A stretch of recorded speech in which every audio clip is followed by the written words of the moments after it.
সকাল 7টার সময় মাছওয়ালা দাদা ফোন করে দিয়েছে, ফোন করে বলছে দিদি নিচে আসুন, দারুণ মাছ নিয়ে এসেছি। গিয়ে দেখি ও বাবা এত ছোট ছোট কুচো চিংড়ি নিয়ে চলে এসছে। মা পরশুদিন গল্প করছিল, তাই ভাবলাম আজকে যখন পেয়ে গেছি নিয়ে নিই। সত্যি কথা বলতে এতদিন কিন্তু এই মাছগুলো দেখতে পাইনি, আজ দেখি হুট করে মাছ নিয়ে চলে এসছে।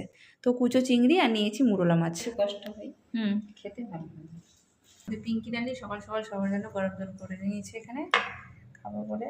এটা কার? তোর কই গরম জল? কি ব্যাপার, আজকে দুই বোন মিলে রান্না করছো?